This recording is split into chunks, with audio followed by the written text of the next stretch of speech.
what's going on, everybody? This your boy Doc Holiday. We back with another HBCU OverDrive live stream. If you haven't done it by now, make sure that you like the stream. Make sure you share it with your people, comment on the stream, and most of all, subscribe. Become a member, a paid member of the most hottest HBCU podcast that's out there. Membership for only $4.99. If you want to go ahead and get it done, get it done. Told you I think I'm gonna do a Tuesday night show. We are back. So I'm going to introduce, and we gonna go ahead and get what was going on, what we was talking about earlier today. Like I said, Bethune Cookman got some explaining to do.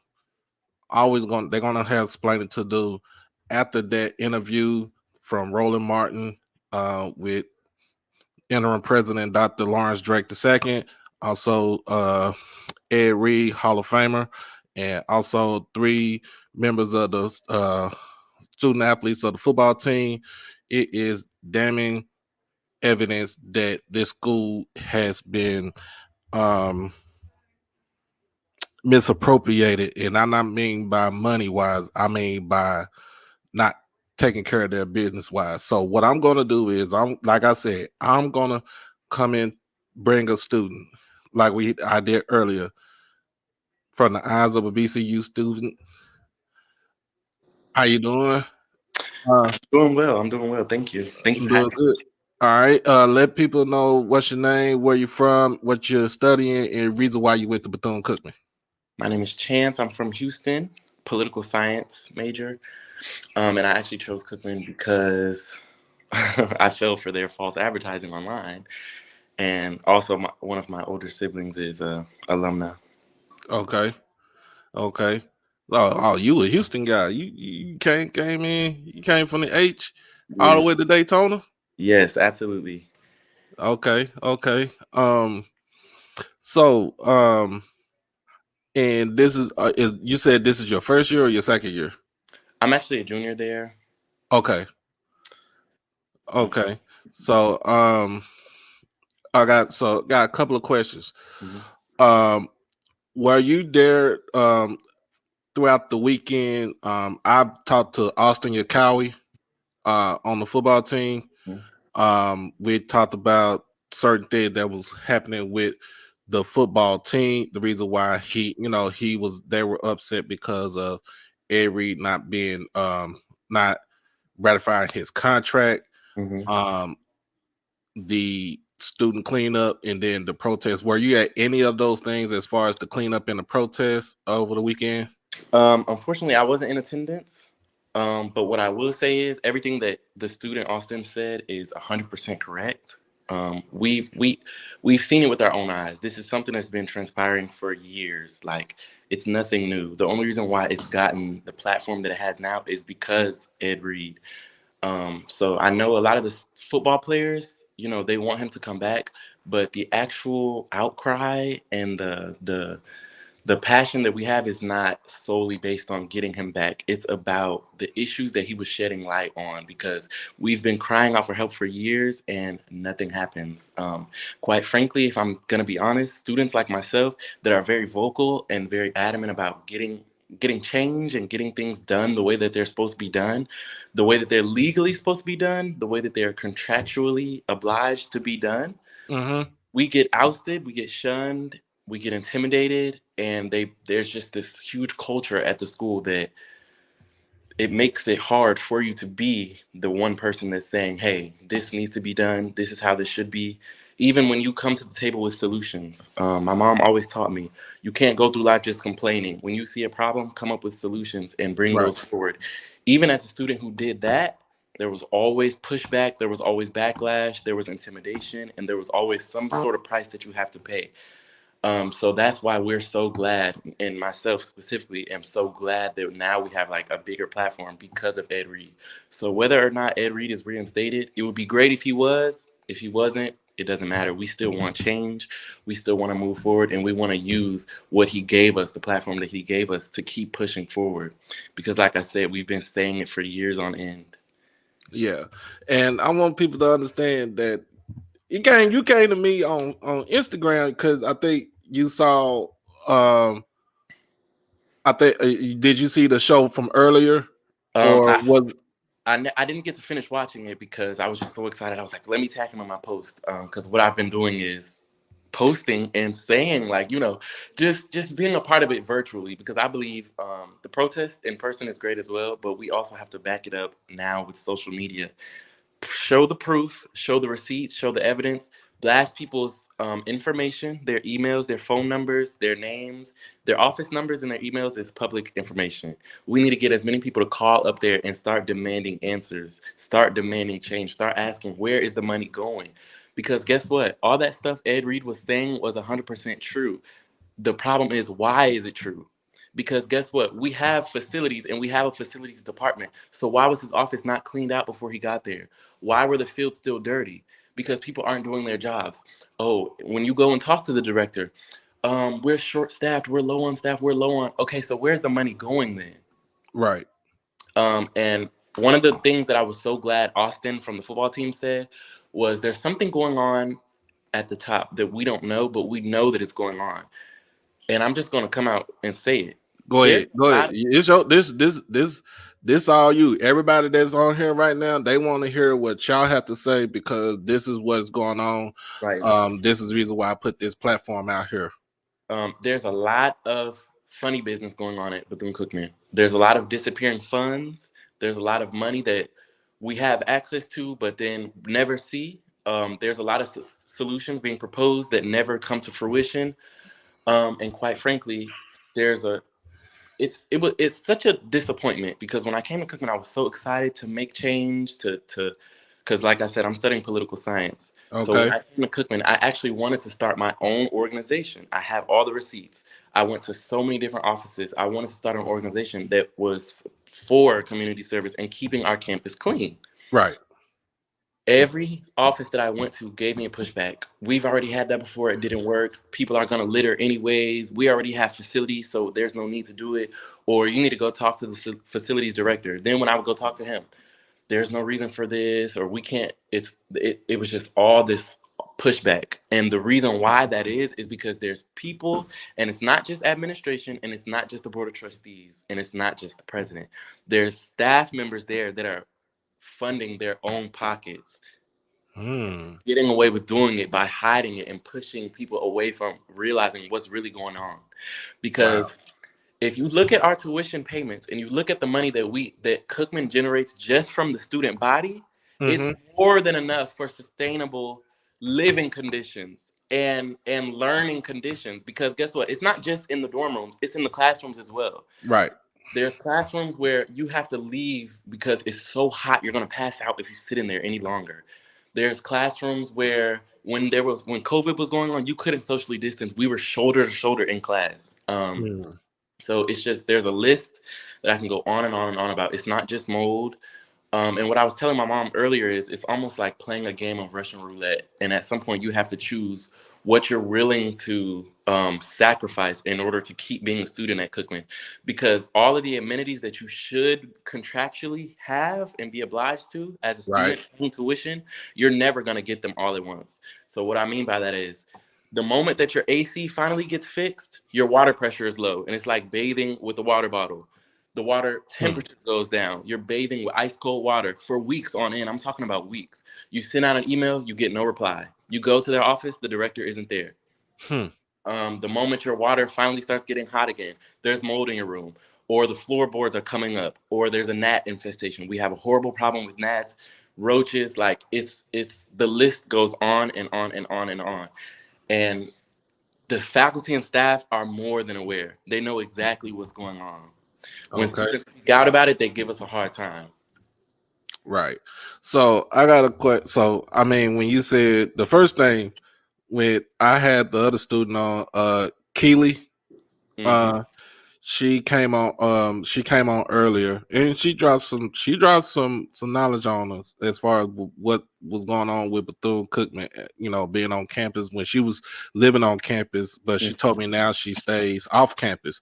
Mm-hmm. So, you know, look, be honest with us folks, we from Texas, right? We know how it is when it's get hot. Like we're used to having AC. Mm-hmm. Florida is a different look. I say Mississippi heat and Florida heat are pretty much almost the same. Mhm. It's the type of heat where it could be 95 degrees. It could be, you could be fine, but it's 100% humidity outside, and then you sweat Exactly. like a dog. Right. And then you feel like you got to take a shower like almost every other hour because it's just that humid and that sticky outside. I understand where you come from because look, I stay in Dallas. Dallas, we get up to the hundreds, like 105, 10 sometime. Mhm. I I damn near would be under a damn air condition. Mhm. Like that my air condition going full blown all day, every day, 24/7, 365. And if it's like a drug dealer, 25/8. That's Yeah. how I see it. But when you talk about something like that and not having air, Mhm. AC, because everybody got to understand, we all understand. Most of us that went to school, we all understand. We sign when we sign our housing agreement, that is a contract. There is a Exactly. legally binding contract when we Exactly. sign our housing agreement, when we pay our money in Yeah. our um for our housing agreement. Mhm. Believe me, believe me, Exactly. you that all the stuff that is pointed out in there, if something goes wrong in your dorm room, whatever, your dorm apartment, whatever, wherever you stay at on campus, the school is supposed to take care of said issue with that room or that apartment. Mhm. I don't know where the hell they do that, where you put in a complaint saying there's no AC in your room, and they not doing anything about it. Right.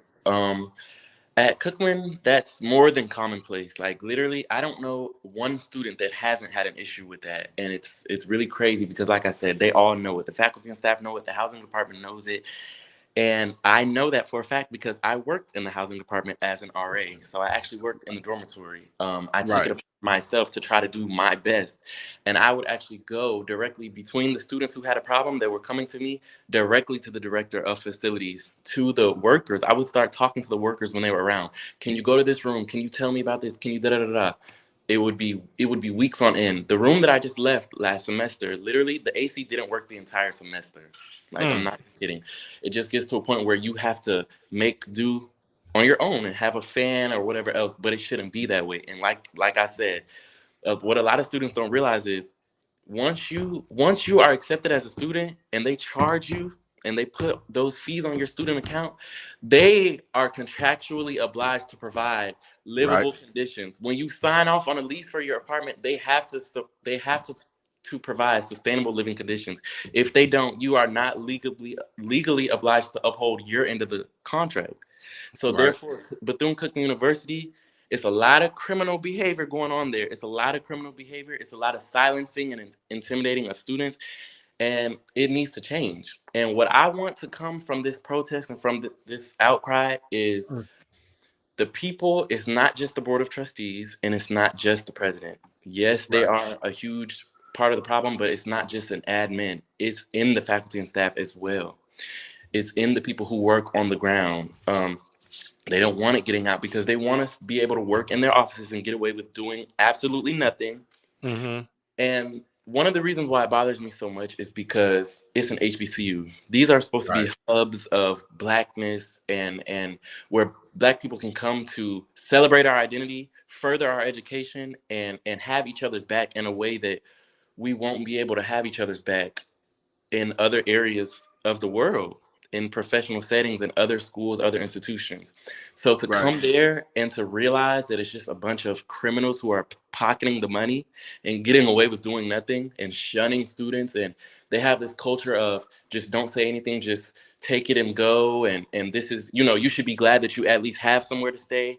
And it's just such a disappointment, and I just feel like it's so, anti-black. It's almost just as bad as the other well, stuff that we face from other people, because it's like this. Like when the Montgomery bus boycott came, mm-hmm, there were, I'm sure, hundreds of people that were saying We don't want that to happen. Y'all are going to make it worse for us. At least we even get to ride the bus. But it's not Right. about just accepting the pennies and the scraps that you have. Because believe it or not, I know it may be hard for a lot of people to believe because of what the school says and what they're so used to hearing and what they're so accustomed to being told. Mm-hmm. But Bethune Cookman University has resources and has access to dang near Oh, everything you good? else that You all good? the other universities and schools have. There's no reason for us to not have AC. The dining, there's issues with our dining program, constantly serving undercooked meals. When you go to the cafeteria, it's not normal to have um, cups, straws. If they do have cups, there's no lids. The drink machines never have ice in them. 9 out of 10 drink options are gone. Like everything is just so poorly run, and it's a cesspool of like idleness and complacency, and things got to change. It's not just admin, it's not just board of trustees. There's specific people in specific offices, there's specific directors, and we need to start putting their names out there. For example, I believe his name is Jervin Calder, the Oh, director of facilities. oh. He's a new director, mind you, because we've had like 3 since I've been there. Because the Hey, you turnover. been there? And this is your third year because you got Exactly. there during COVID year. Yes, sir. Um, Okay. Mr. Jervin needs to be held accountable, and he needs to be giving answers as to why the conditions are what they are. Why Hmm. was maintenance seen today going into buildings with white paint buckets after the mold is being exposed online?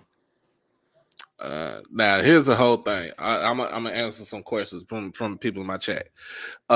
Hey Keith, yeah, because I worked in housing too. I worked as a desk assistant in housing when I was at Stephen F. Austin. When I took my little hiatus from Jackson State, I went to SFA close to home, and it was in housing, worked as a desk assistant.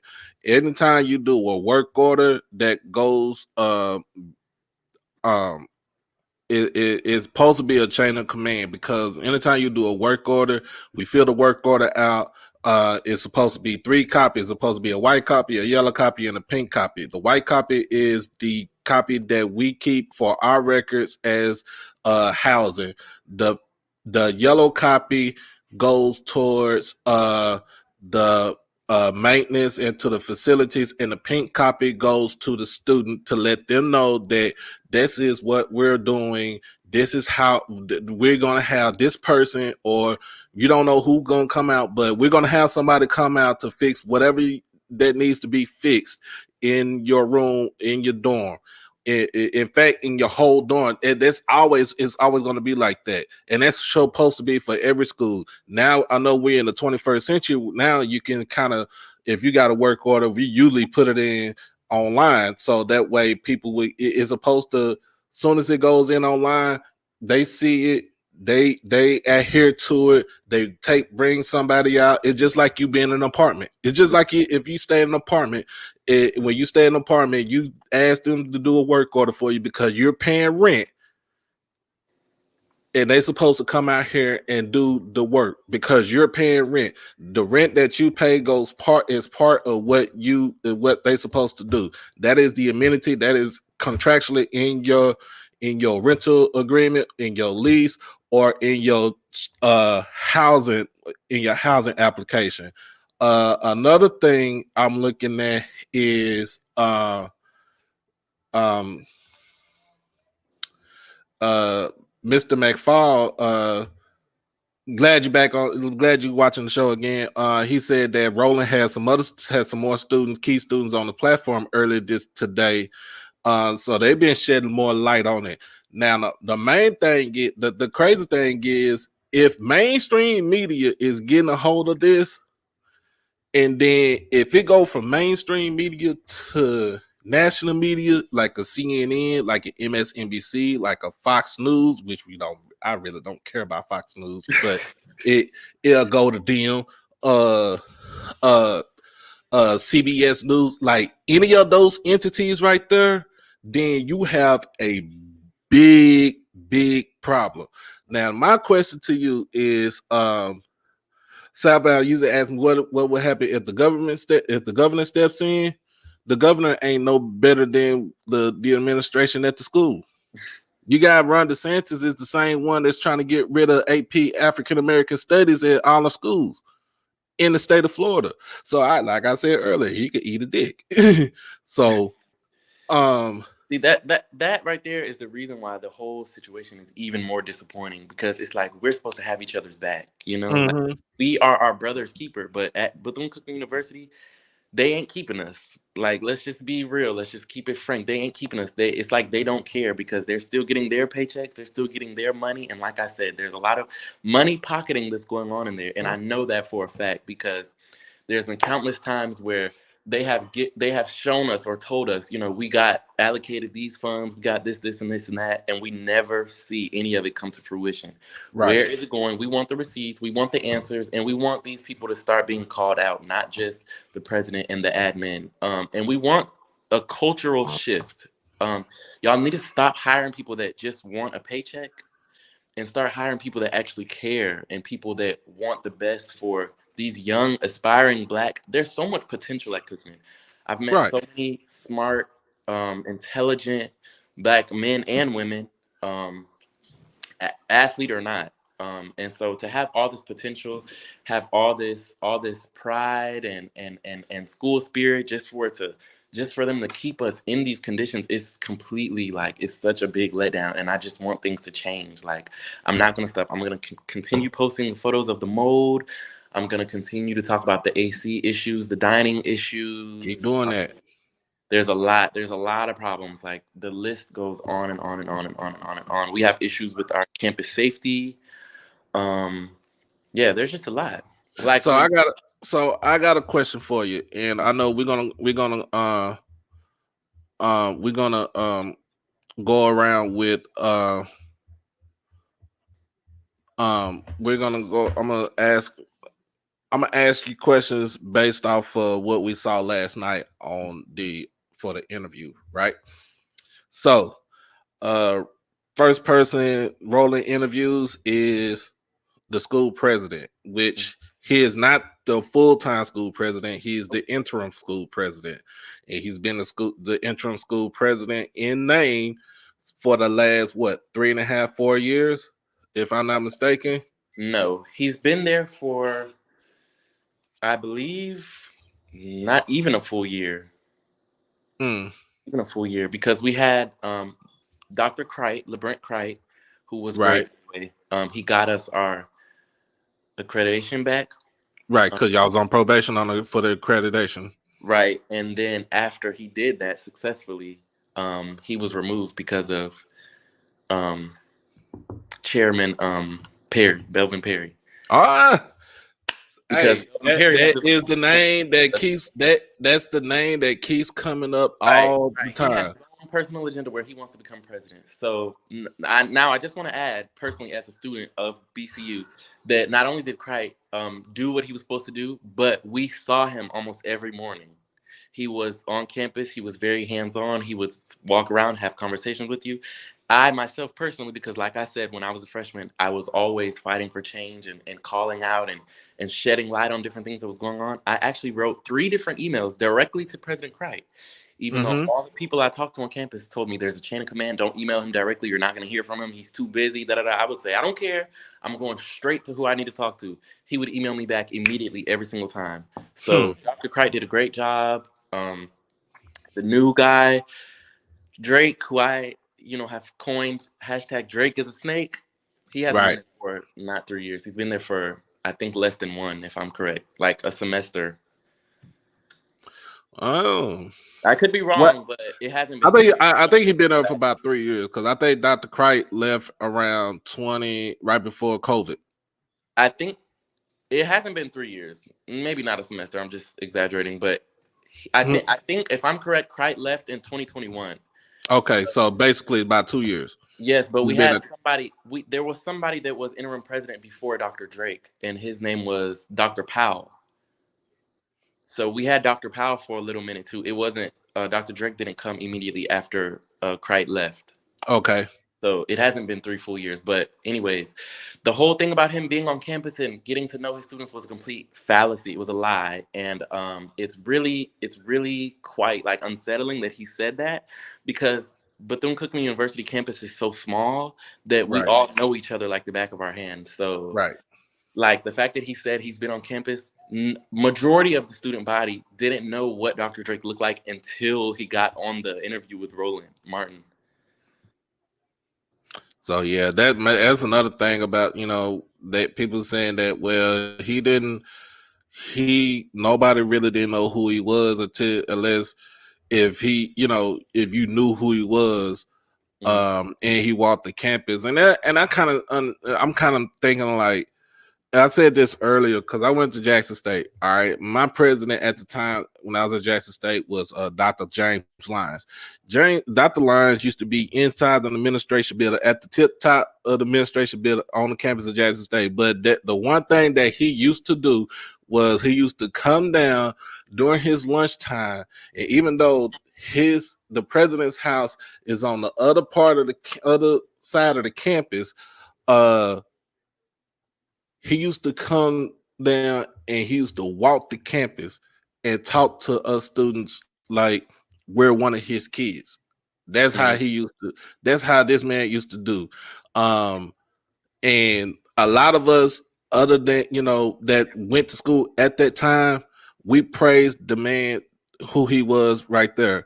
And a lot of people used to tell me about Dr. John A. Peoples, who's the president beforehand, and he was president for over 20 years at Jackson State. And people used to tell the story that he used to do the same thing that Dr. Lyons used to walk the campus, to learn, to know kids' names, to learn the kids where they from, all this other stuff like that. He was hands on.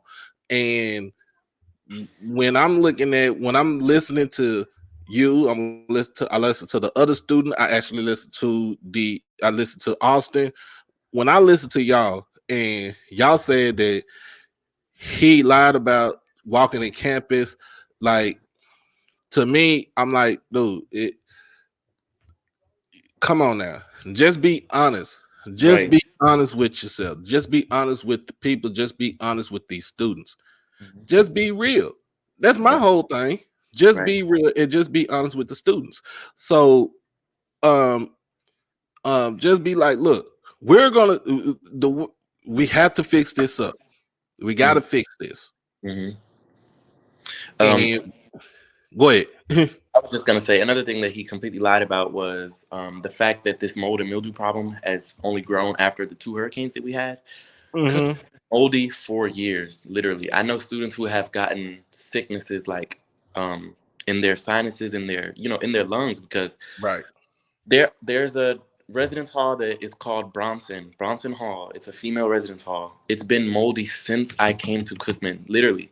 But Mm-hmm. because this university is so money hungry and they want to get, all the room and board fees that they can get, they were still housing students in that building, even though one side of it was completely uninhabitable because of mold. But everybody knows mold is an airborne, like, Right. irritant. So with that being said, they still had students living in Bronson Hall, but they had humidifiers like all throughout the halls, all in the lobby, and they still leased out rooms to students. And this has been happening since I came to Cookman in 2020. So So mold has been a thing. The mildew, whatever he wants to call it, mold, mildew, I don't really see a difference. Neither one should be growing on our bathroom tiles, in our dorm rooms, on the floors, on the clothes. Like, it's been happening for years, and everybody knows it. Everybody knows it. The entire faculty and staff, everyone there knows it. right. So this is what you sent me earlier. I don't know if people can see it right here, but um if y'all can see it, if you're watching on your laptop or computer, you can see this. This is what I'm circling right here. This is mold at the top towards the ceiling of a building. And this is what building this you took up? So that building would be Phase C. It's Okay. freshman boys phase. It's actually one of the newer buildings. Another thing Cookman likes to do is kind of say, well, those are our older buildings. They've got refurbishing they need to be done. No, this is in one of the newer buildings. Okay. Um So when it's when it comes to mold, when it comes to mildew, I mean it's easy to clean. You can clean, mildew. You can get rid of mildew. Just clean it up. Just clean up after yourself. Make sure you clean up almost every other day. That way you won't get the mold. You won't get the mildew because once mildew stays there for a long time, that it turns into mold. Right. That's the whole thing about that is once mildew stays there for a long time, it turns into mold. Then it's hard for you to get mold off. Then that means that you have to literally go in and do some demolishing to clear out mold. Mold is not like one of those things like where you could just clean it up and it'll just miraculously go away. No, mold is basically in a building, something like that. As an older building, no, you're gonna have to deconstruct the whole building, Right. get it out, and then construct a new. Because then because it's you got buildings there. Now the school's founded in 1904, and I know she done built a lot. I know there was a lot of during the time she was alive, Dr. Bethune had a lot of buildings erected um during her time before she, passed away. Now, let's be honest with ourselves. Those buildings probably been there. Some of the like Whitehall probably been there since what 1930s, 1940s. That Mhm. has been pretty much refurbished over and over and over again. That's probably done had paint and everything Right. caked up on top and on top and on top of each other. No, you have to go in and deconstruct that whole type of building right there, and then you have to build from inside out. And most of the time, most schools don't want to mess with the outside of the building because that's what gives them the historic look for it. But on the inside, you have to damn near modernize a building like that. Mhm. Yep.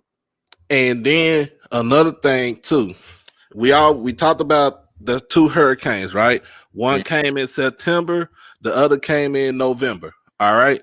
So in between that time, you had in between the time from the September hurricane to the November hurricane, you kind of had a little bit, as far as Bethune Cookman, y'all had a little bit of time to kind of clean up Exactly. the debris from the first hurricane. Because if the first hurricane wasn't as bad, it wasn't too much damage.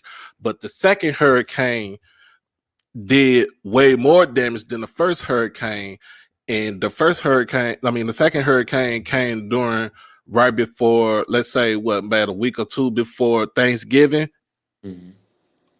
Um, and then from Thanksgiving all the way to Christmas, that's only a probably like a 3.5 to 4 week span right there.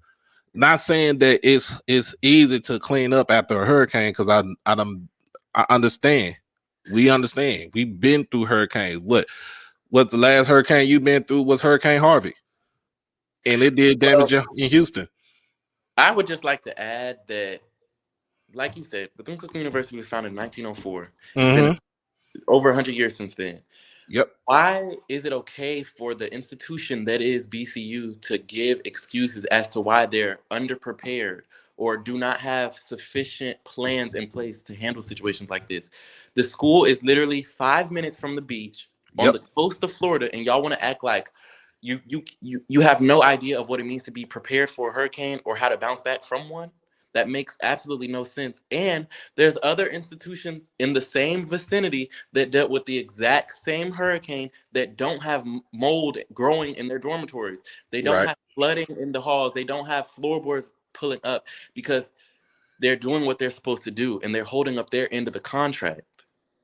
It's not about, oh, the hurricane took us out. It okay, so how do we build back from that? How many Right. hurricanes have happened since the school was founded all the way up until now? And you guys are going to use that as an excuse. It makes no sense. If that was the case, the whole coast of Florida would be moldy because there's a hurricane every damn year. I mean, That is let's be true. real. You know what I'm saying? There's no excuse for them to not have structure and plan in place. I mean, at this point, you would think there was a bowl of money sitting somewhere just in case, you know, a natural disaster comes and we may need some extra funds allocated for cleaning, damages, electrical rebuilding, like whatever, you know, the case Right. may. It And doesn't housing. make sense. And housing, because remember, y'all have to move off of campus. Y'all had to evacuate because of the fact Right. that you had to go away. You're close to the coast. Right. And You're that evacuation, they didn't want it to be known, but they were providing housing to students that had nowhere else to go, as they should, but they kept it really, really low key. So majority of us didn't find out until it was already too late. So in other words, what I'm saying is when the hurricane first happened and we had to evacuate, they literally sent down verbiage that was basically saying you need to find somewhere to go, whether or not right. you're from out of state, whether or not you're from out of the country, whether or not you have somewhere safe to go, you need to leave and you can't stay here. So me as an out of state student had to go find somewhere else to stay until it was brought to my attention that they were providing housing in a hotel, which I had to almost force my way into. Mm, That how stuff goes at Bethune Cookman University, because they don't want to help us. They don't care. Anything they can do to cut corners and to save money and to have the money held somewhere else, they will do it. Where the money is going, we don't know, because like I right. said, it's not just the AC, it's not just mold. It's the doors being always broken. Like when Ed Reed got on there saying crackheads were walking around campus, that was true. That was very much true. It's very normal to see crackheads on campus. We had an incident where a homeless man was literally in a female dorm in the lobby pleasuring himself while female students were walking in and out because there's no security.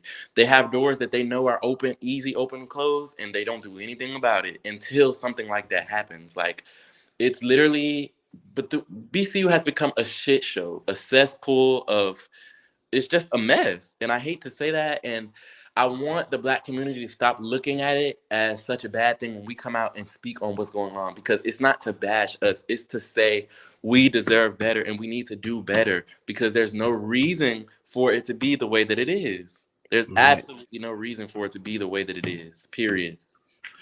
man, I did not know it was. I really did not know it was that bad.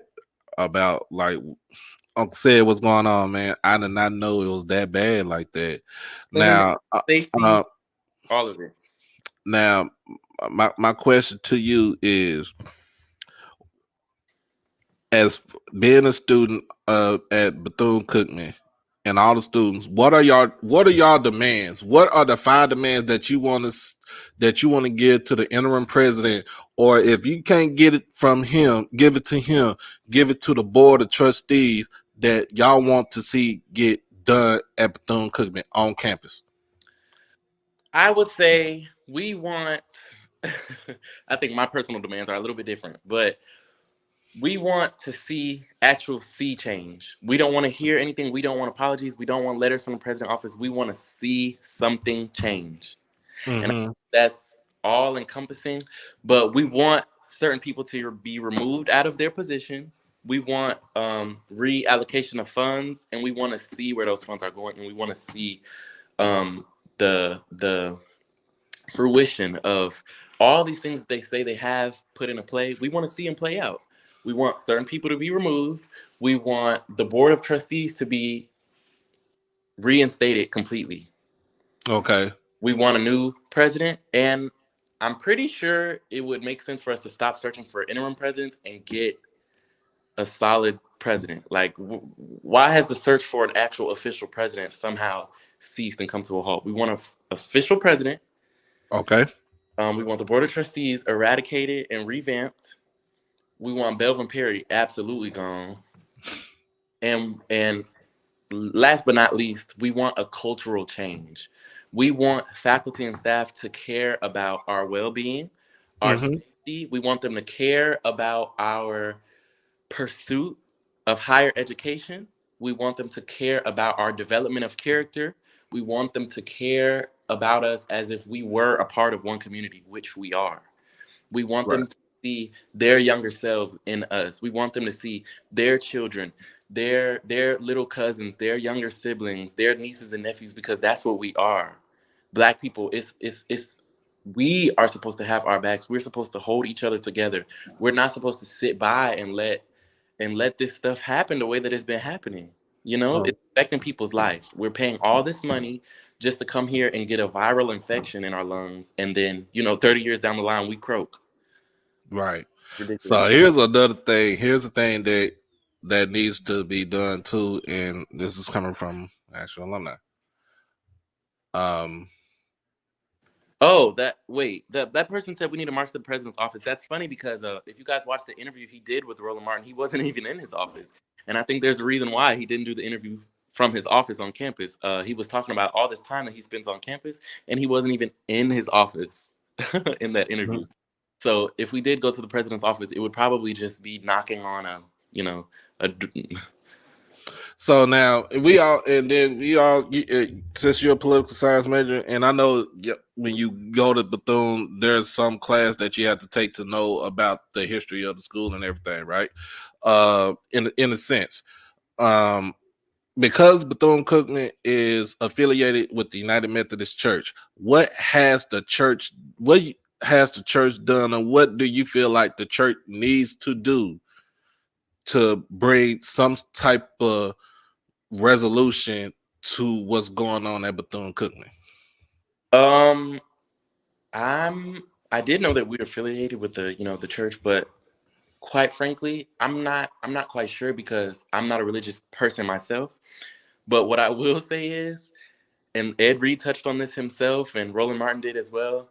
The culture that is at Cookman is not a culture of religious excellence. Let me just Mm, put it that way. I've seen a plethora of things, none of which were a prayer circle, none of which were sprinkling holy water, none of which were tithes and offerings, none of that. Okay. The culture that exists at this school, and I'm talking about faculty and staff, is not one that coincides with what the Methodist Church would want it to be. okay. Um, yeah. And I don't know if you're a real big sports fan, but do you see any type of what type of treatment, especially the football players, because they're one of your bigger ambassadors, Mhm. uh which then up at the top is the band that's the biggest ambassador because they're the largest organization on campus. What type of treatment have you seen or have you heard from the football players about what's going on, like what they're going through? The whole thing about them not having locker rooms, that was true. Okay. They have to go off campus, whenever they practice because they don't have a practice field here. They don't have a practice field here or a locker room. And so, of course, they don't have a centralized location to wash their equipment. They just have to do it, at the ones that are provided here on campus, which are also bottom of the barrel. 9 times out of 10, they don't work. You put in work orders, they never come around. It's a hassle, and it's a struggle for them. So yeah, everything that the students were saying, the football players that were on Roland Martin, it was 100% true. And I just, yeah, it was true. They don't, they. It's like Cookman has all these resources, and then we just see the scraps of what's left over. You know what I'm saying? Right. So I don't know everything about what the football players go through because I'm not a football player, but Right. somebody who works in housing, I've heard their complaints. I've heard, and I know for a fact that there's no field on our campus, and I know for a fact that they don't have locker rooms. All the stuff they were saying about their moldy gear was 100% true. All right. This is a question from one of my she's my one of my moderators. She wants to ask about disclosure forms and the results if they are broken by the students. What um um do they how do is that going about, as far as like, did y'all sign any type of disclosure form or NDAs or anything like that pertaining to a situation that's going on with the campus right now? Honestly, I've heard that discussion coming out recently. I don't remember signing one myself, but in the event that I did, I think that I don't think that there's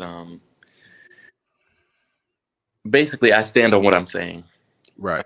100%. I wouldn't take back anything that I said. And honestly, I don't think that it would be, I don't think that if we all did sign them, that that's, anything that they could really use against us, because we live in the age of exposure and it's going to come out at some point anyway. So it is. Yeah. Now, somebody saying that the disclosure forms are being handed out to the students, but some of the students might not know it. And if it's a disclosure form, students, y'all just listen to me. Y'all listen to me. I hope some BCU students are watching this right now. Read the form. If you do not agree with what the form says, you do not have to sign it. That is your right when it comes to contracts. Because signing a non-disclosure form, a non-disclosure, an NDA, that is a form of a contract. If you don't like that contract, you don't like the wording in the contract, you ain't got to sign it. You ain't got to sign it. And what can they do to you? They really can't do anything to you because you didn't sign it. That is your choice. That is your right, and that's your choice. Now,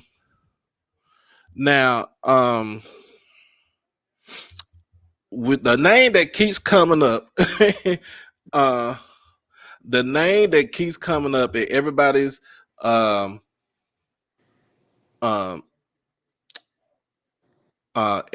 everybody's saying this. You said this name, I said this name before. The last person said on my last show, she said the name too. Belvin Perry Esquire. What do students know? What do most students know about Mr. Perry? About Judge? Well, I guess he's a judge, Judge Perry. What do they know about this man right here? I think at this point, what most of the students know is that he has his own personal agenda that is not at all in any way aligned with the betterment of our university. Mm-hmm. It's completely and solely individualistic, and it's only for his own personal gain. I think that's pretty much it. That he's corrupt, I would say, and that he, in fact, does more than just turn a blind eye to what the students actually want and what the alumni actually want, which is why there's issues with the Alumni Association as there are today. When all they want is the best for us, and All right. So I'm about to school some people on Mr. Perry, and I'm on his Wikipedia right now. He was born in he's from Orlando, Florida. He's born in Florida.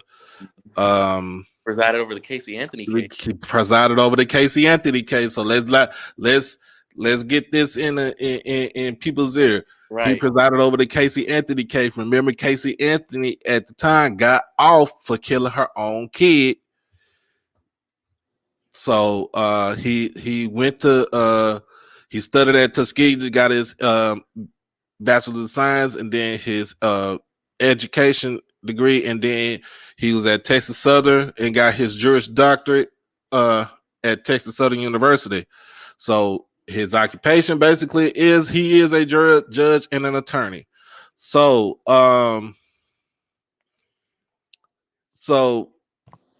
we're talking about a guy that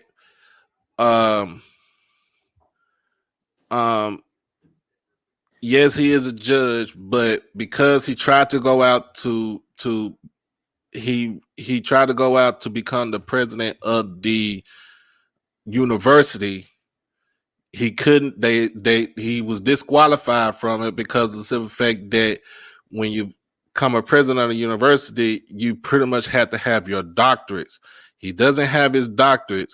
I don't know if he had the same issue when it was the same thing when he was at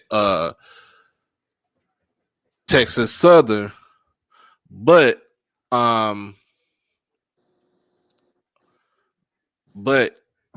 to me, this he is the head honcho. Mm-hmm. So he retired. Yeah, okay. So he retired as a judge. So he's an attorney, but he is the chairman of the board. But like people say, he has his own agenda Mm-hmm. about being a president of somebody's university. Mm-hmm. Oh, and he's also, from what I didn't, this is something that I didn't even know too until now. He is also on the board of trustees for FAMU. So now you double dipping in. That seems like a conflict of interest in That's itself. conflict of interest, y'all. That But is that is a conflict of interest because of the simple fact that not only are you the chairman of the board on the board of trustees for Bethune Cookman, but he's also on the board of trustees for FAMU. so what I want the students at Cookman to realize is everyone to realize is since there is no actual way to get rid of the board of trustees members because they're volunteer positions, it's our job to figure out how to push them out, how to apply pressure. So all the other, if the process, that's in existence is all the other 9 members have to vote him out, well then we're gonna get all the other 9 members' phone numbers, their office numbers, their emails, and blow up their mailboxes until they vote him out because we need change. That's what I want the students to realize. It's up to us to apply the pressure because we can say we want change all we want, but if he's still allowed to preside over the board, then nothing is going to change. Right. So we need to start calling their numbers, calling their offices, sending them emails, doing everything we need to do to push them to get him out of there so we can get this show on the road. So here's a question. So here's another question from my guy Reese Dog. So up until now, like this very second, what has the administration done or said? What have they done or said since this all came out as, with the protest and the community servers, and basically with the protests? What have they said or done since this all came out? Other than Dr. Lawrence Drake that was interviewed last night on Roland Martin. Okay, so earlier today, we all received an email in our student emails directly from the president's office, which was filled with lies, just like the last one was, just like his interview was. And basically, it was just saying, they're standing their ground. We've got other head coaches that we're looking at, and um, just this big whole, shift of the focus. They keep the focus on the coach as opposed to let's talk about what the coach was shedding a light on, right? So in their emails, it's always about, well, we're gonna get another coach. We're gonna figure it out. But what are we doing about the fact that people on campus aren't doing their jobs? What are we doing about that? What are we Right, doing about the intolerable living conditions? What are we doing about the missing money, the money that comes up missing? What are we doing about that stuff? What are we doing about the staff members that are just here for the paycheck, just clock right. in, sit at their desk, watch movies, and then clock out again? What are we doing about that? Now I'm gonna say this right here. First of all, let me give a big shout out to Russell Red for the donation. Oh my God, I haven't seen this much money right here coming on my page. I just got monetized last month, y'all. But thank you. But understandably so why you're so upset at what's going on at Bethune Cookman. But I'm gonna let people know this is not a whole HBCU thing. This is just a Bethune Cookman situation. We all HBCUs cannot be lumped in together about certain things that goes on. This is nothing but a Bethune Cookman, uh, a Bethune Cookman situation. That's it, and that's all. Dr. Lori, how you doing, Doc? That is a doctor's degree. Okay, thank you for clarifying that with me. Um, but Well, but either way, he's still unqualified, and that's why he's not the president now. So with that being said, it was by the grace of God. I guess Mary used her last ounce of willpower to make sure he didn't become the president. And that's another thing I wanted to say before I jumped out of here or before you ended or whatever. On campus, a lot of the time, whenever we cause a stir and we fight against all this wrongdoing that's going on, theft and trickery and swindling that's going on, they tell us, this isn't in line with Mary's will and she would be disappointed. And it couldn't be There couldn't be a more stern example of gaslighting, because Okay. Mary McLeod Bethune is disappointed not only with Belvin Perry and the Board of Trustees and our current president, Drake the Snake, but she's utterly, I promise you, she's rolling in her grave at the faculty and staff, because they are not at all in line with Mary's vision in any way, shape, or form. Okay, and I'm just keeping real frank. I'm talking about some other things that we've seen and heard as students that we know of Mm-hmm. certain faculty and staff members that's going on there.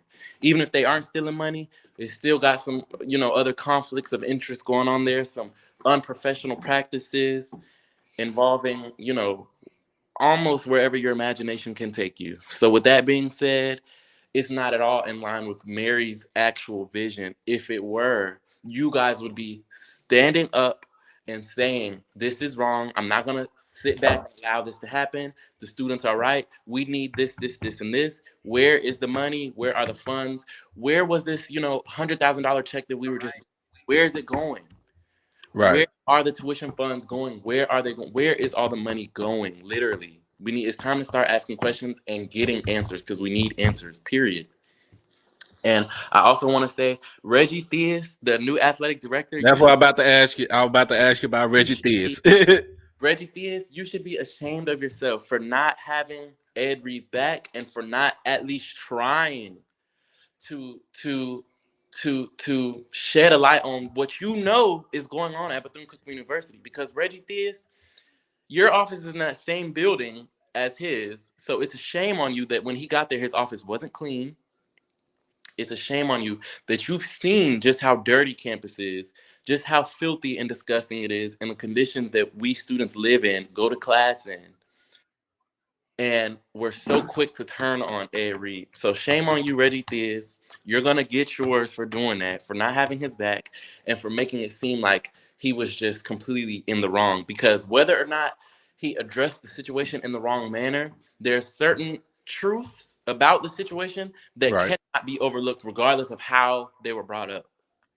So, question, Sam Smith, he asks, do you have anything positive about your experience at Bethune Cookman? And then another question is, what's keeping you at Bethune? Okay, so the first question, yes, there's a lot of positivity.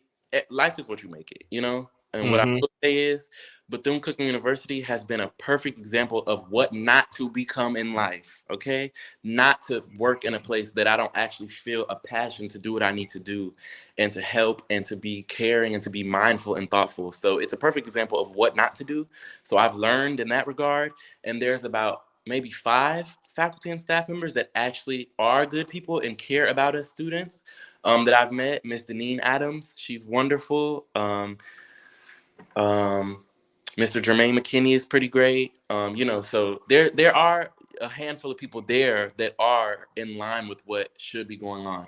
But at the end of the day, complacency is a problem in itself. So, we need their help. There's a lot of professors that I have that have really poured into me, supported my education, and told me, that I was a great student, and helped me blossom into, just a broader mindset. So yeah, there are quite a lot of positives at Bethune-Cookman University, but it doesn't change the fact that there's criminal activity going on there, and most of the offices held by people there are held by criminals. Um, and the second question is, I'm actually furthering my education elsewhere. So I'm not there anymore. Okay. Okay. Now I understand, we had got federal fund. You got federal funds during COVID, Hmm. and Bethune Cookman Post got $33 million. Did they tell y'all about the funds? We received federal funding. I'm not sure the amount, obviously, because they wouldn't dare tell us that much. But yes, we received something, and of course, never seen anything come from it. Just a couple new interim presidents and more mold. So Hmm. the That's crazy. That's the thing. That's crazy right there. only thing that I've seen changing at Cookman recently is certain people being, turned over, done away with.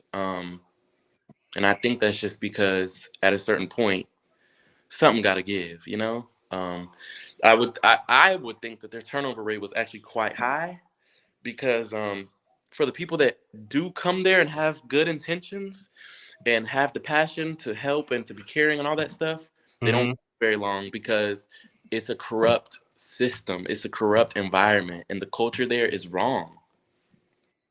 You know. Okay. I don't think this is. Hey Sam, I not to be honest with you, even if he's not there anymore, I still don't think this is a bashing session because of the simple fact that he was Oh no. there this past last semester, and Yes, it you was. was there last semester, so it's not a bashing session. It's basically what we've been seeing, what we've been hearing, what we've been watching. It needed to be out. And it's not, and like you said, Bethune Cookman is not all that bad, but is there some stuff that needs to be changed inside of the school, starting at the top?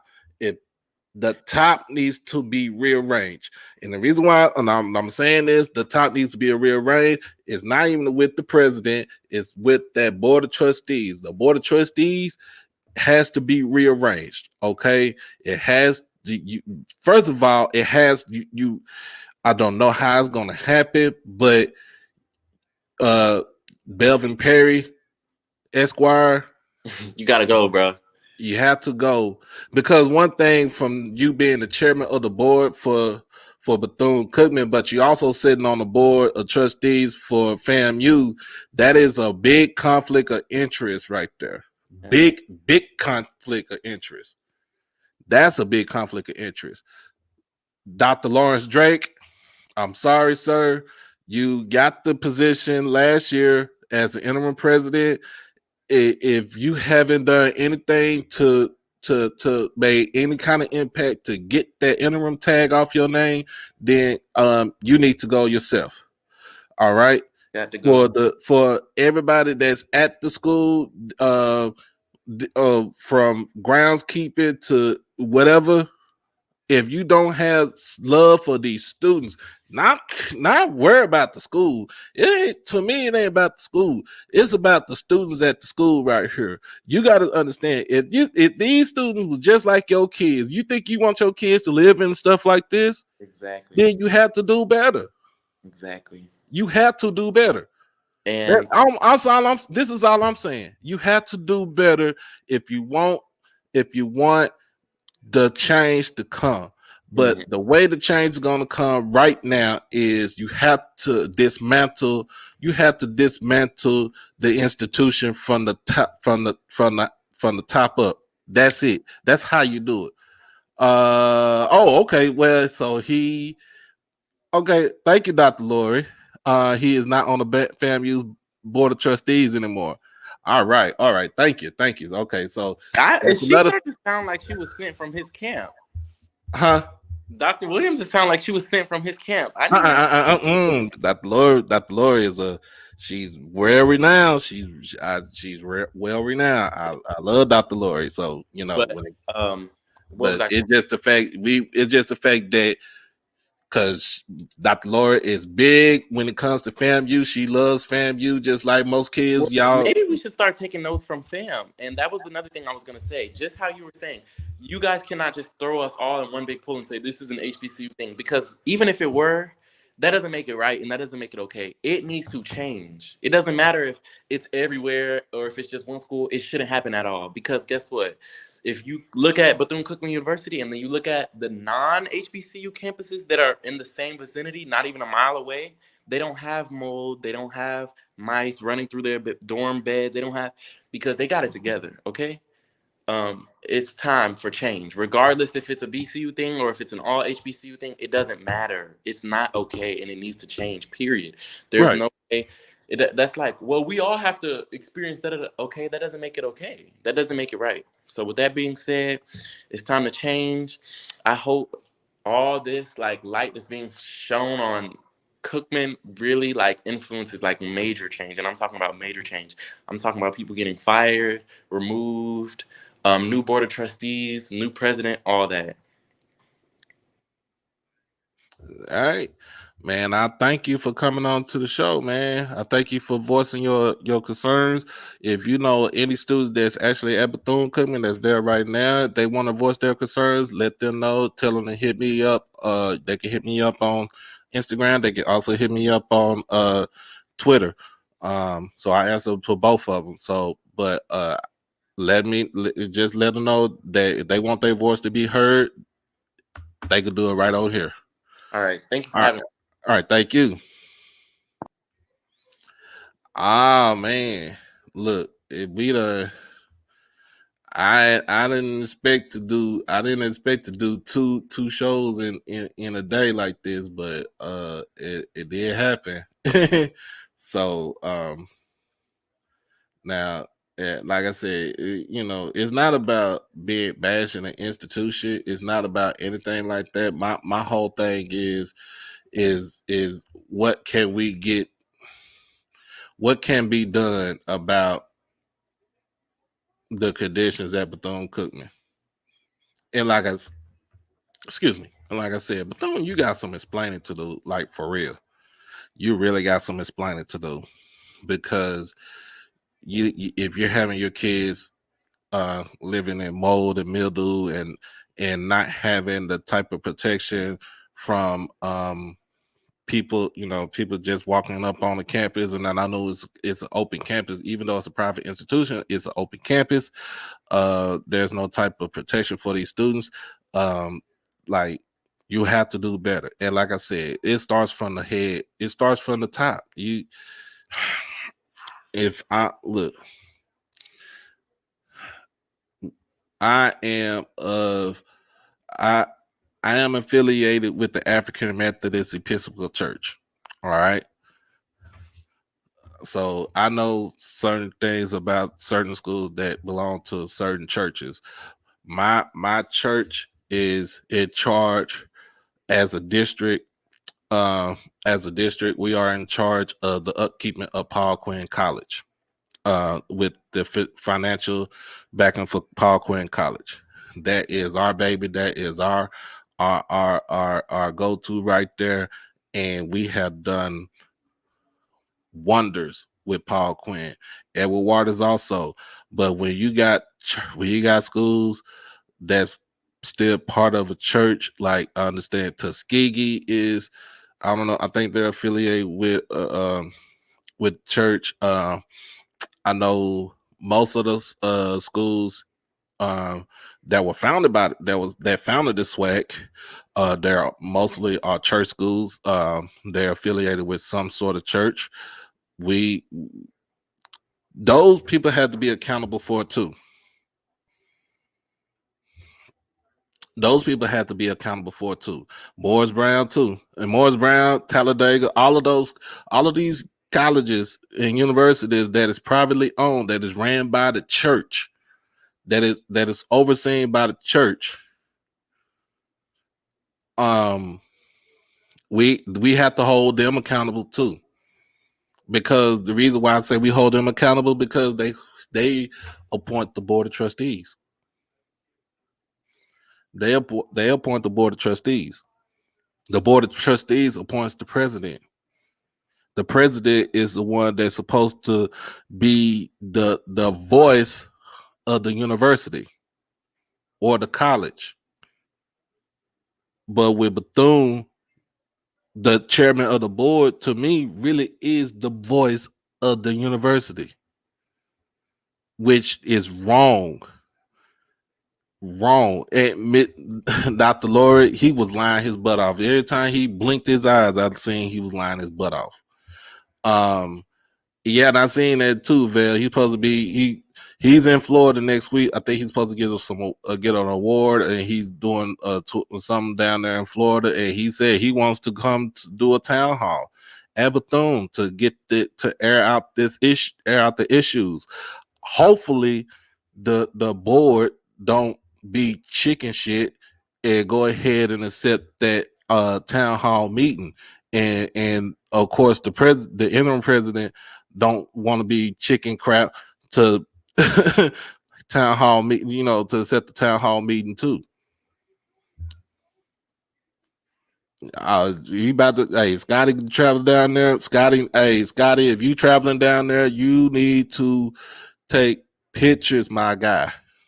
Take pictures, because what these students are saying is true. It needs to be put out there. It needs to be put out there. Like I said, me and my guy, me and Scotty, we can agree to disagree. But at the end of the day, our job and our platform is to make sure that everybody is on a up in a fair ground,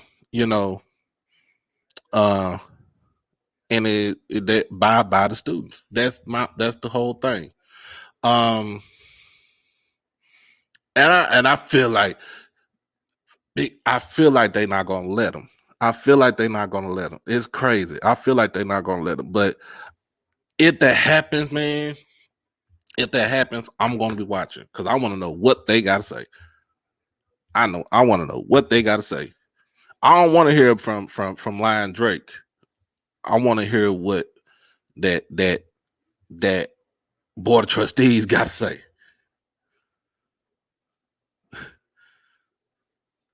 They don't want to let Roland pull up. Roland pull up, it's over with, bro. Roland pulls up, it's over with, because he gonna expose it. He gonna expose everything. And it's not saying that he gonna expose it. It's already been out. It's already out there that they're exposing it right now. But he gonna put it on a whole different level. He gonna put it on a whole different He gonna have it in a whole different stratosphere. And that's the thing that these kids need. And I'm and like I said, and I'm gonna put my disclaimer out there. Everybody to understand that the ones that's hating, Bethune Cookman issue is not lumped in with all the rest of the 106 HBCUs that we have out there. This is strictly a Bethune Cookman issue. When it becomes an issue of said historically black college and university, please stop putting us all together, because it's some schools, it's a lot of schools out there that have went through the same thing, but guess what? They came out much better, and the students came out much better also. So let's not just go up into saying like they're this, that, and the third. We're not gonna have that. I'm not gonna allow that. Yeah, Keith, they need to let them know what doing. Take pictures. They got to take pictures. You got to take the pictures.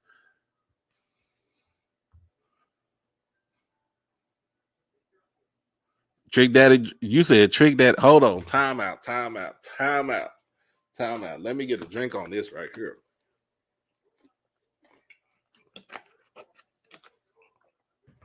You said Trick Daddy.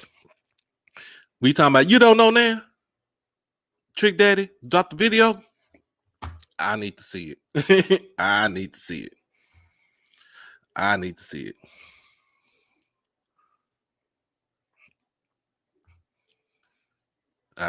it. So I'm gonna tell you just like this. What's gonna happen? What needs to happen? United Methodist Church, clear out the board. If you got somebody that's on the board that's agreeing with what these students say, but their voice is not being heard because the chairman of the board is might be trying to silence them, clear it out. All right, clear it out. Get progressive, competent people in there. Second of all, get a president that you're gonna get that's going to be there and is going to be there for those students. Okay, get a president. Now, I ain't talking about no interim president. I'm talking about a full-time president. Full-time president that's going to be there for them kids and be there to usher the university into the actual 21st century and not in the damn 18th century. All right. Reggie Theus. I'm sorry to say this, man. You're going to get fired because, first of all, you're not too much good of a coach right now. And then second of all, you being the AD is horrible. You have no time to be. You have no time. It's either you're going to be the head basketball coach or you're going to be the AD. All right. All right. That's the whole thing right there. And then anybody that's that works at the school that just there to collect the check, y'all gotta go too. I feel me, dude. If it was me, y'all, I clean house, I clear that, I air that mother, I air it out. I would air it out and get people that cares about these kids, that cares about the school, that cares about what the mission of the school was for in the first place. Who can't fire the fool? Shoot. I fire every last one of them. Give me every last one of them they pink slip. I don't care. I do not care. Get every one of they pink slip. Have a box right there with all their stuff in. Hey, my boy, you got to go. Miss Lady, I'm sorry, but you don't know. You're no longer making decisions for this school. I'm sorry. I'm sorry.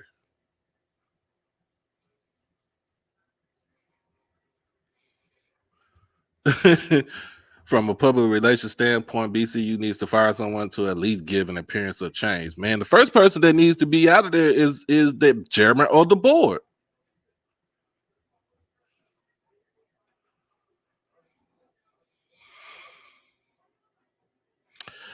Oh man, if it's I understand Rodney, but if that's it's true, bro. I'm sorry, bro. Me, I'm just saying for me as just being me, I fire every last one of them. I don't care. I'm just like that. I'm just like that. I would fire every last one of them.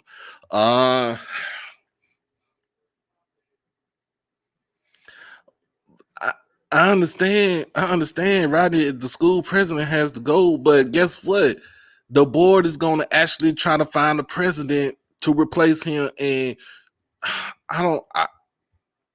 To me, I understand you can't fire the board, but the board is always going to have that word. They're going to have the last word. To me, that's my whole thing.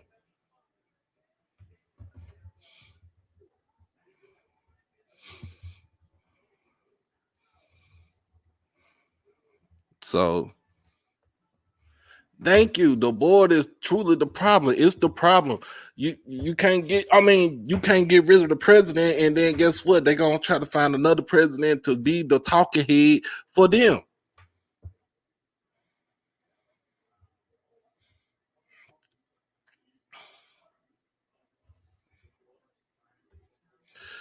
UNC has to be the one who decides not to hire Ed. The board of directors or trustees, nor the president makes the final decision at Bethune Cookman or any other religious college or university. Wow. There it goes right there. That's Uncle Boris right there. Um,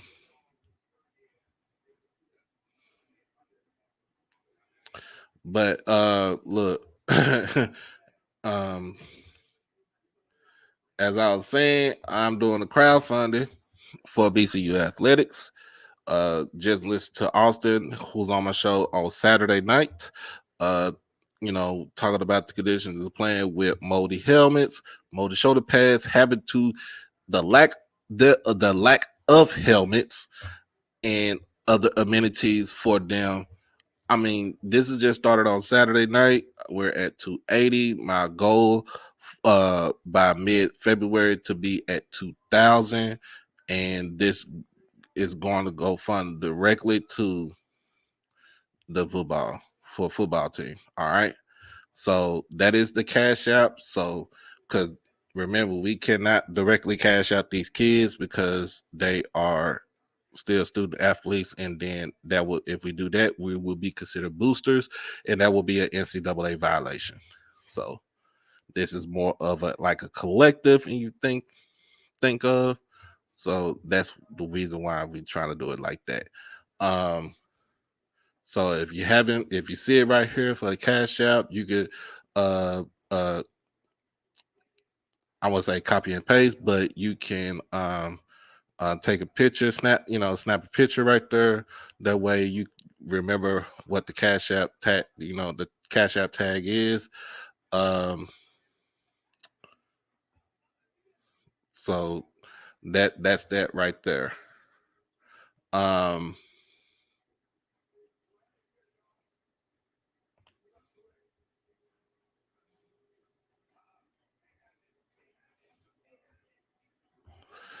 Thank you, Miss Laura. Thank you, Dr. Laura. It's not always about the money.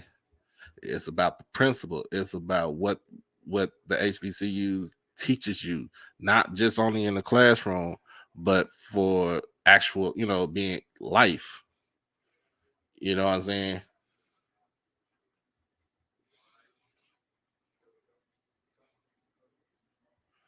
I look. That's another thing. I am going to. I text him. I'm gonna hit him on Twitter probably tomorrow and see if I can have him on the show and answer some questions. Since yes, he is a member of the board of trustees. So if y'all did not watch that show, y'all have not watched that show. I did that show about a week and a half, almost 2 weeks ago. Y'all check it out. It was a good interview, but now the fact that he is a member of the board, I have some questions to ask him.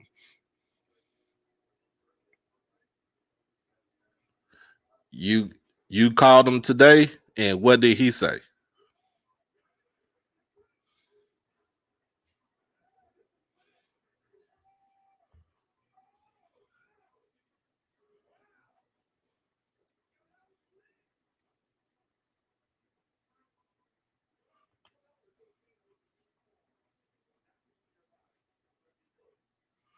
Uh, all right. I would hit you up, man.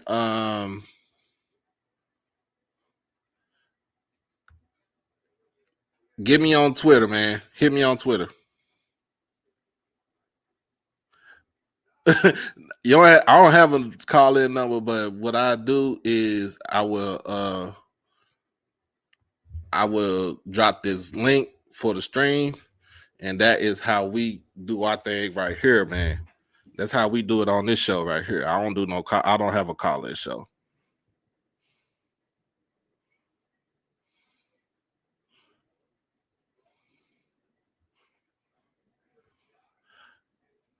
This is crazy too. I actually did watch that. I watched it earlier. They said that man, they wouldn't accept the $300,000 check that they raised. I'll find out. I'll find out. I'm gonna find out. I'm gonna be real. I'm gonna find out.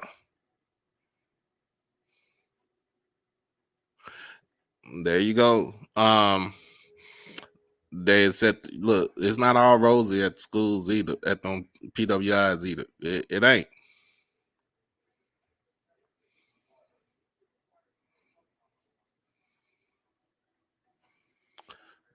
So, oh, the board number. Shoot. Let me see. I think I got it. In fact, let me hold on. You give me some ideas, brother.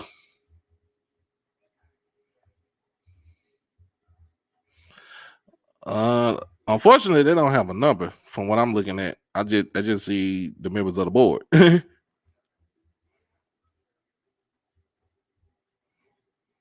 But yeah, office staff and contact info. Uh,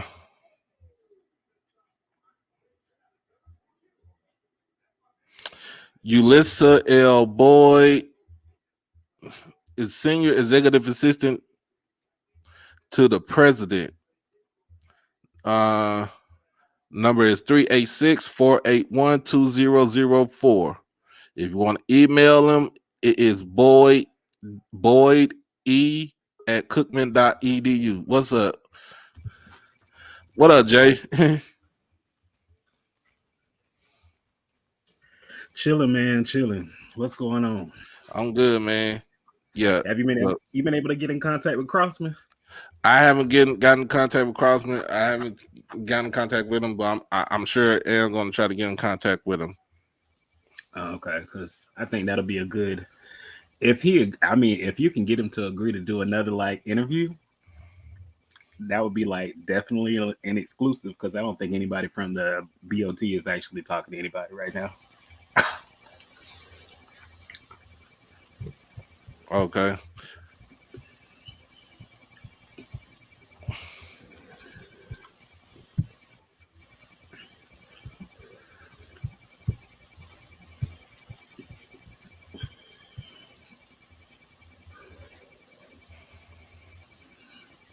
So I just texted him. I just DM him, so hopefully he'll reach back out. Yeah.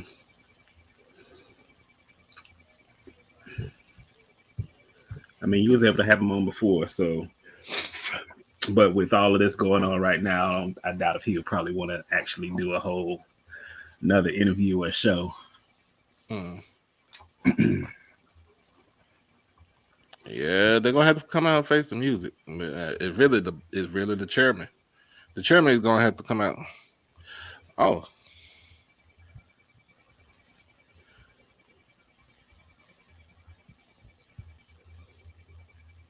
He said he's glad to do another interview, y'all. Okay. That'll be good. I think like we can like all submit questions, I think. You know what I'm saying? Mm-hmm. And then because I don't know how long he's been on the board. Because like I said, when I worked at Cookman, it was like damn near 30 people. 30 people on the board. That was freaking ridiculous. Made no sense whatsoever. I think Vince Carter's mom was on the board at that time back in 2015. Oh, okay. I know she has some things to say about HBCU band talk. I don't know if I get them on now, but it'd probably be another show I could get them on.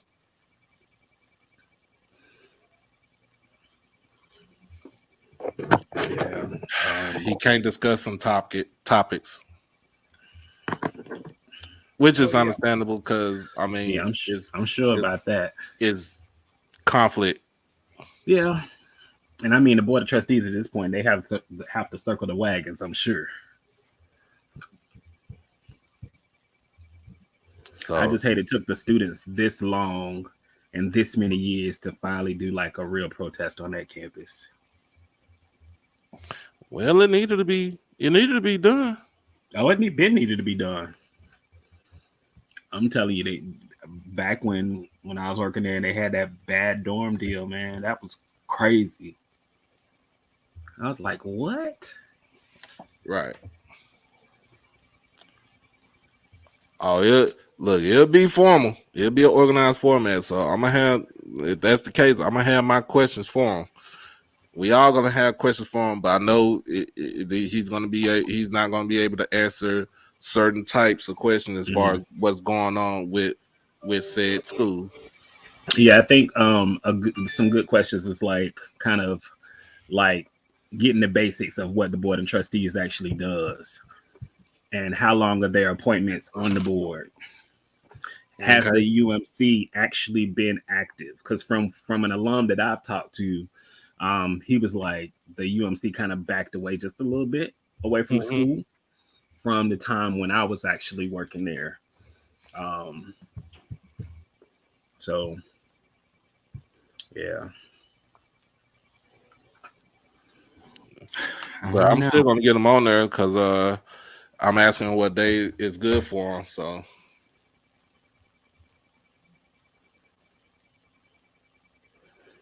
Yeah.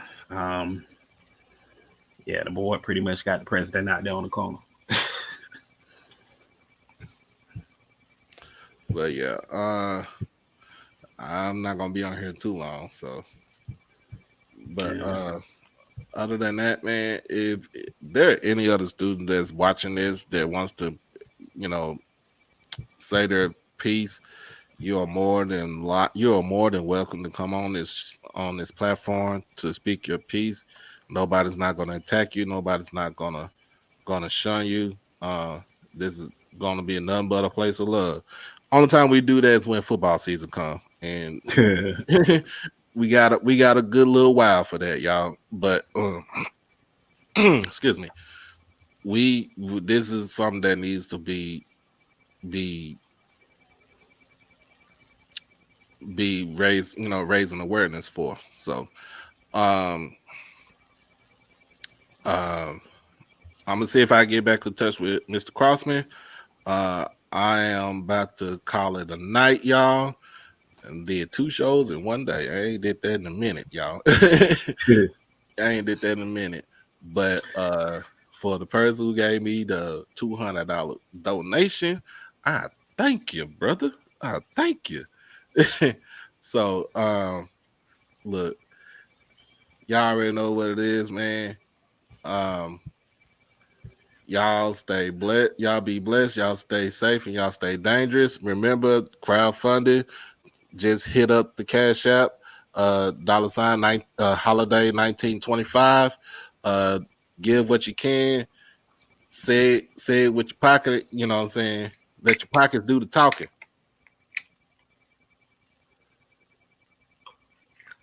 Oh, All right, Doc. hold on. I'm about to say you got a student that wants to join now. That link I sent you, Chance, give it to him and he can join on a show.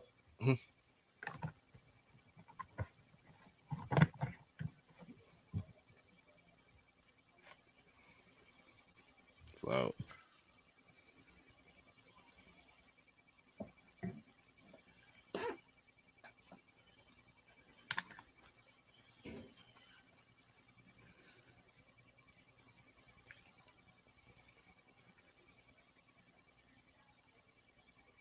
no, I'm good. It's not too late for me.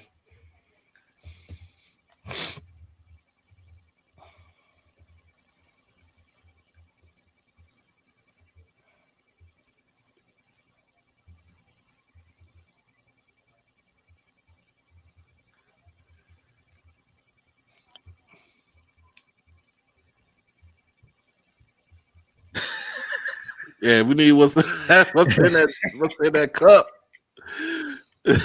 Bill, I can't give you that now.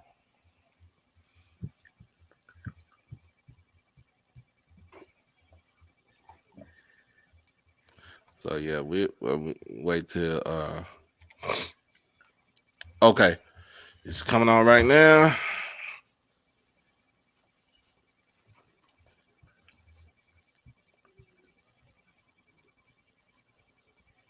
Oh, Bill, it was something up in there now. It was family homecoming. So trust me, it was something up in there. See, I ain't just do none of that stuff for homecoming. I was working. I was doing this at homecoming. Oh, you ain't go to Jackson State homecoming this year? Oh, I did. Oh, But shoot, when look, I said when I did more than 50 shows, this this started becoming business. Yeah.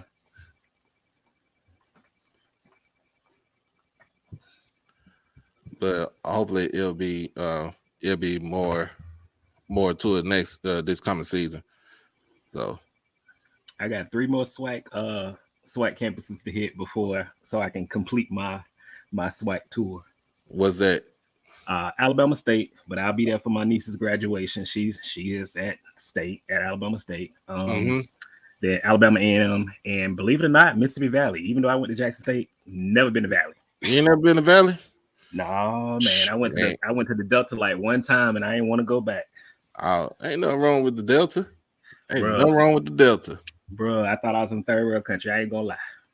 Well, ain't nothing wrong with the Delta. So I can't say nothing. My oldest daughter born in Greenville, so I got a Delta baby. I was in I think it was Greenville. We went to my friend's uncle's house. We turned off on this dirt road, man. I'm looking at that cat like, where the hell we going? Of course, he know where he going. I'm talking about it's pitch black out there. We on the dirt road. Then all of a sudden, you just hit his house. It's just in the middle of nowhere. I'm just like, oh man. Even though I don't eat fish, Jared, it is said that they have some good catfish. Oh yeah, they got some good catfish up there now. All right. All right. I'm waiting on for it. It just popped up, so I'm just seeing if they got set up their phone or laptop. Well, I enjoyed my time at Grambling. I went for a game. We played Grambling in Grambling, so I went and made that road trip. It was cool. Went to a house party afterwards. See, when I first went to Grambling, I went to Grambling because I was on my way back home, on my way to Jackson, coming back home, and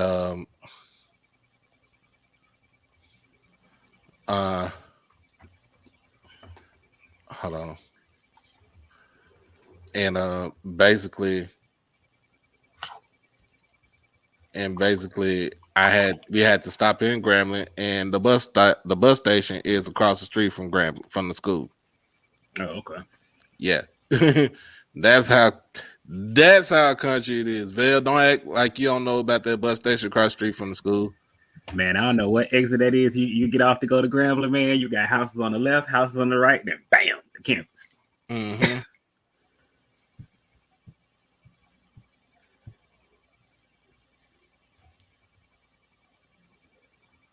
So trying to figure, they just hit me up saying that they're ready, but if you can't turn your camera and your mic on. There you go. All right. Hello, my name is Kenyon Brown, and I'm a sophomore at the school. And I just wanted to get on here and talk about how nobody's mentioning the things that are going on besides Ed Reed in the mold. I wanted to talk about how they continue to hire staff that is not qualified to work at the school, meaning campus security, people that work at the CAF, people that work in maintenance. It's men that come in to work on maintenance after hours. It's men at the CAF that hit on girls and ask for their IGs and numbers while they're just trying to get their food. Campus security does not do anything at all. Girls have been raped, sexually assaulted. Random people have came on the campus and assaulted students, and nothing has been done. It's just so much going on behind the scenes that people don't know about, and they're trying to silence us so people don't find out about these things. That's the reason why they didn't want Ed Reed to become our coach, because he was going to eventually expose them for who they really are. And I just want to go in here and talk about that. Hey, Jay, you got any questions for him? No, not really. I mean, I just want to hear her point of view from everything, like your experience. I used to work at Cookman like in 2015 and left. I stayed there a little over a year, then I had to go. I was like, nah.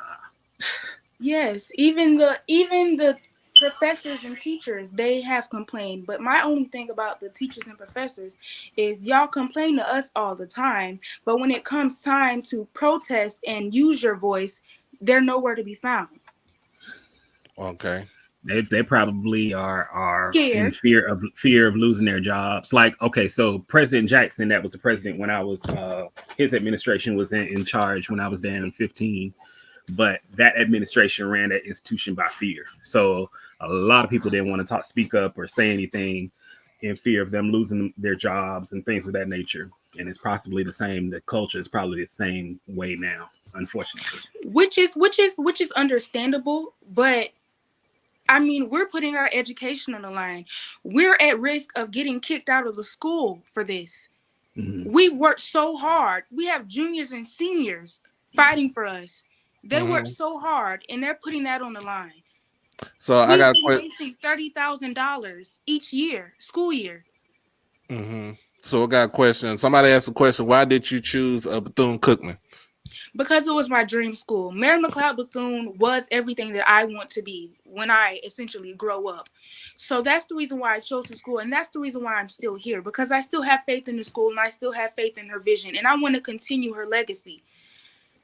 The reason I why I'm like so that. upset is not even just because of the stuff that's going on, but it's also because they're running her legacy into the mud.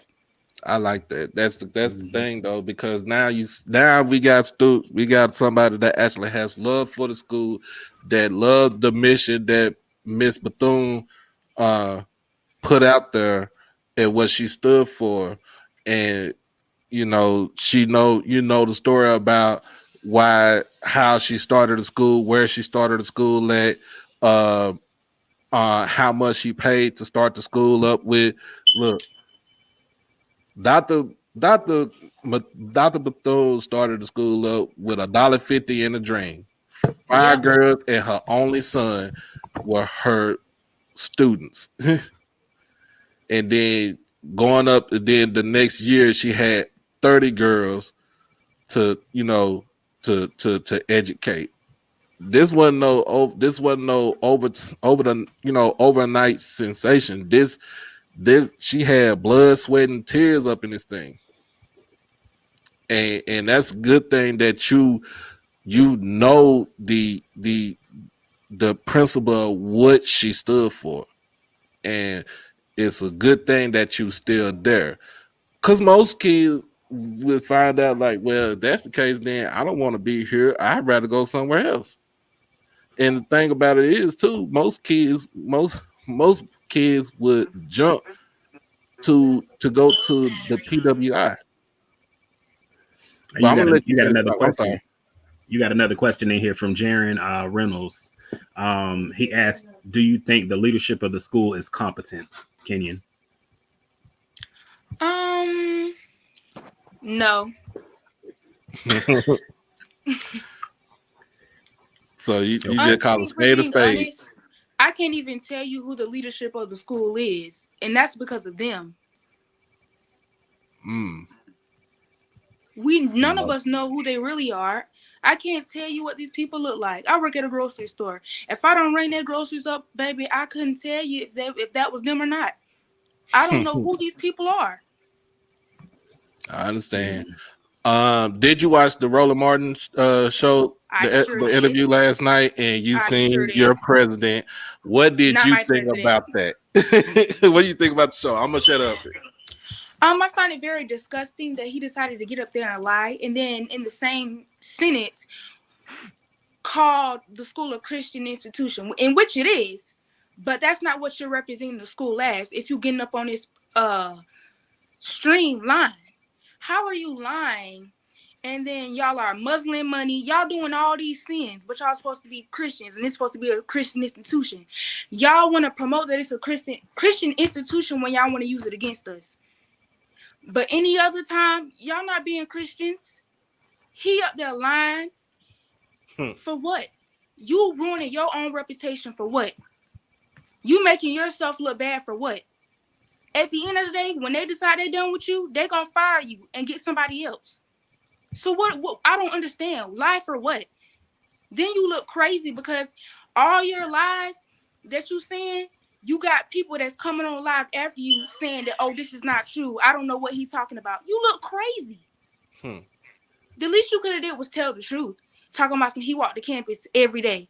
Baby, my first time seeing you was that live stream.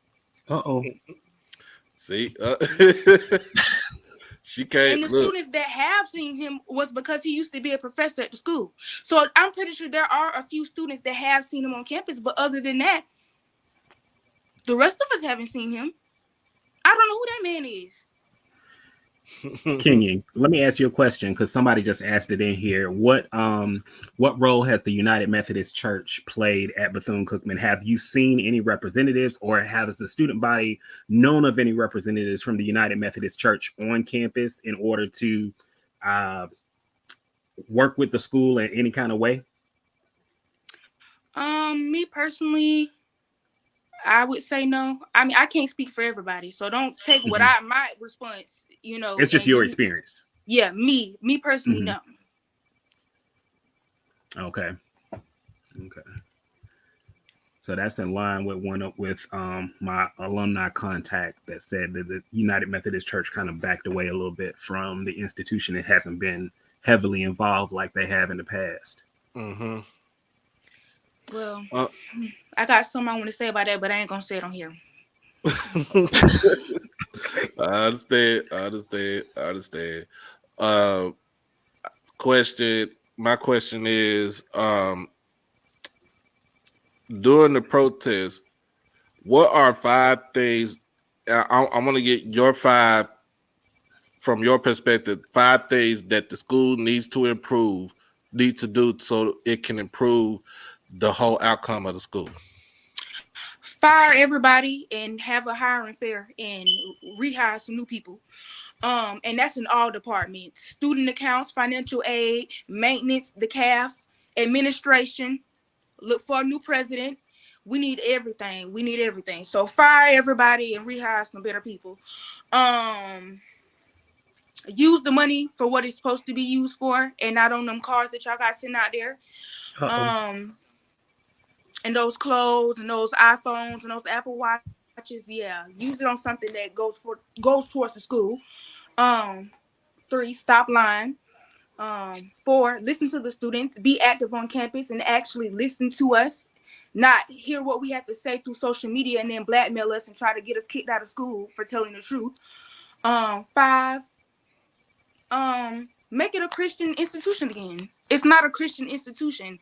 They keep saying this, but it's not really a Christian institution, and it really makes us look bad when they say that, because when you get on the campus, you don't see anything Christian about the school except for Whitehall.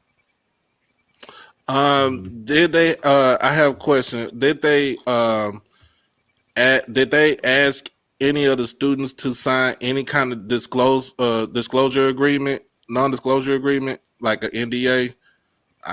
In a sense, did they? Have you heard about that as far as signing any kind of NDA, non-disclosure? I know they tried to make us sign one before Hurricane Ian. Mm-hmm. But most students couldn't even sign it because they gave us one day to evacuate. So most of the students were going. But I do remember them coming into my room, and me and my roommate were like, "What is this?" Because I'm not finna just sign something random. They had the RAs passing it out too. And they came and they just told us to sign it. They didn't tell us what it was or nothing. And the whole time, that's what it was. So did you read it, and what did you do as far as when they gave it to you, the paper? I'm not gonna lie, I was a dummy and I signed it, but the only reason why I signed it was because my RA gave it to me and I trusted my RA, but I see that was a mistake. I didn't find out till after the fact what it was. So Jaren had another question in here as well. And I'm just gonna paraphrase the question. Did they have the students at Bethune Cookman, have you all had an opportunity to kind of have some FaceTime with the Board of Trustees? No, I don't think people really understand it, because y'all are not here. Y'all don't see this every day like we do. We do not know who these people are. We have never spoken with these people. I'm telling you, they could walk past me today and I would not know that is them. I don't know who these people are. You can't even look them up on Facebook, because I already done tried. I don't know who these people are. They don't reach out to us. They don't do nothing. We tell them about this stuff, and if we go public about it and we go on social media about it, they will try to get us kicked out of school or blackmail us. And if it's somebody that's not associated with the campus, like I said, they will blackmail you. Other than that, that's that. I don't know who these people are. Wow, man. So now,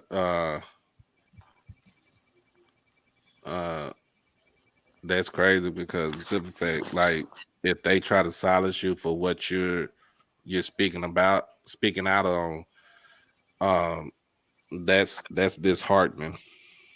Yeah, that's what Ed Reed is going through. They're trying to silence him and they're trying to make him out to be a bad person. That's what they're trying to do, because they were in fear that he was going to eventually expose the school for what they really are.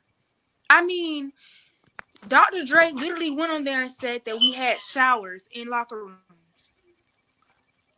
But now, as long as I've been in this campus, I ain't never seen a shower for them boys or a locker room. He lying. They lying. And people, the fact that people are actually believing these lies is just crazy to me. Here's another thing y'all this is another idea some people is asking y'all might want to do. It's kind of like what Howard did with their dormitory situation where they occupied Blackburn, which is the I guess it's the building for where the president is. Basically they're saying that y'all need to protest to the president's office and have a sit-in. He don't be there no way. And then not only that, listen, y'all, we having a sit-in right now. The only reason why I'm not at the sit-in is because I had to work. We having a sit-in right now. They got those kids locked in Whitehall.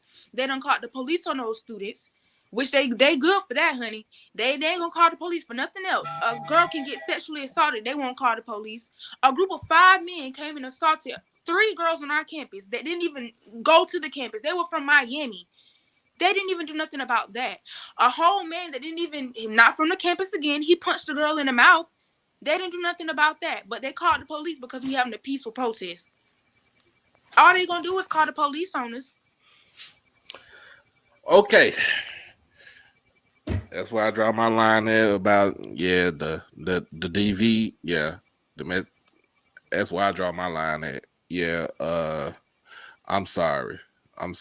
I thank you for coming on. Yes. Thank you for having me. Anytime.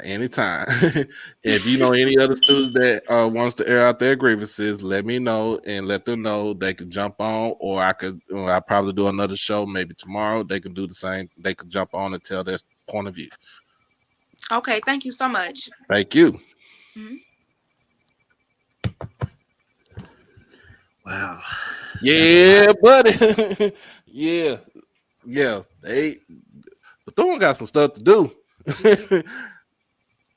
All right, you'll be there tomorrow.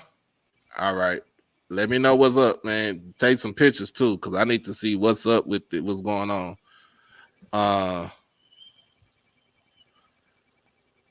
Man, yeah, that's crazy, man. Yeah, that question from Jaren just asked, what about Reggie Theus? Is he trustworthy, or does he have the best interests of the kids? Man, Reggie Theus just busy around here playing double duty as the athletic director and the head coach. That's in season. You know what I'm saying? So he probably ain't even on campus half the time. No, he in Mississippi right now. So that's just problematic in itself right there, man. And I don't know how much they cut that athletic budget too, but I know they cut it drastically. Yeah. A lot. So that's crazy. But yeah, man, I guess I'm gonna call it a day. I'm calling it a night. Like I said, I done did 2 shows already. So the second one. But like I said, we're gonna crowdfund that money, and I'm surely gonna let them see where I send this money to. That it gets to these boys right here, because from what I'm looking at or what I'm hearing, I don't trust none of these suckers right here. Yeah. So if you want to go ahead and donate to the Cash App, feel free to donate to the Cash App. There it is. You know what I'm saying? Let your wallet do the talking. That's how I see it. But I'm gonna do this show, and I'm gonna finish out this show, y'all. And Val said to tell Mrs. Holiday, we said thank you. Oh yeah. I let her know.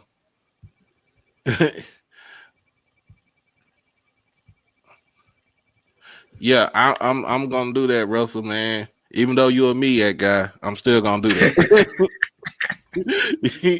Even though you're a MEAC guy, I'm still gonna do that now, though. But thank y'all for coming on the show. And I was about to say, as always, man, y'all be blessed, y'all stay safe, and y'all stay dangerous. Peace out. Peace.